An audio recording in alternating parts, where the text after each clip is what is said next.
Northwest resistance, as it's known in Indigenous circles, was a resistance against the expansion of the Canadian state in 1885.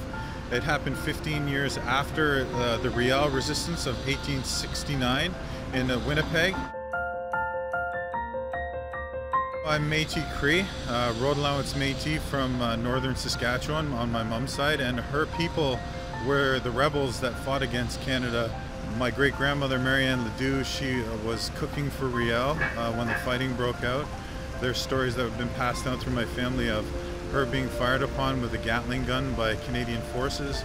I have my great-grandfather St. Pierre Arcand, who was a child soldier for the Métis, who was supplying rifle pits to different Métis fighters as they fought against Canada. So it was a real family affair.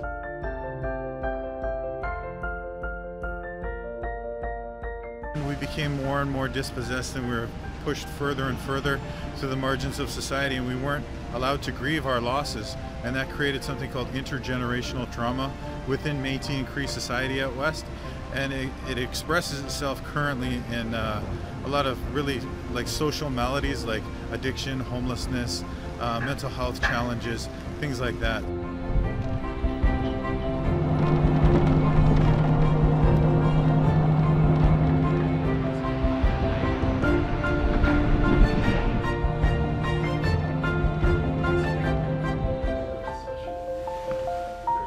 I feel myself deteriorating each year, and I don't know how long I can keep fighting this fight with the Mercury Justice for Grassy Narrows.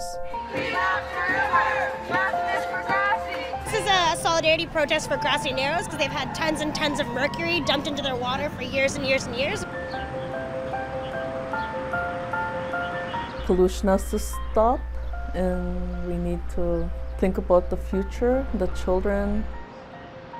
We have taken significant measures concretely to build solutions and partnerships with Indigenous communities, but we know that it's not just about immediate band-aids and immediate quick fixes. There is a relationship that needs to be renewed and rebuilt.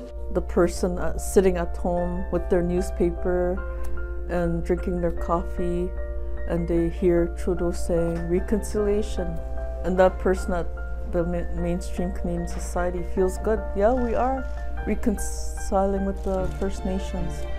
I think a lot of times it's just a word for them, and in reality there is no reconciliation. It's going to be a really difficult road for people to educate and understand and make amendments for the past, and we've got a lot of work to do together. You know, it's Indigenous people have to work towards it as well as settler society. We have to come together and work towards a better future. So in that regard, it's a challenge, you know, and I don't see it as a problem. And if you look at it that way, it kind of is hopeful. And for the first time in 150 years, there's movement, and it's positive movement, so that makes me hopeful.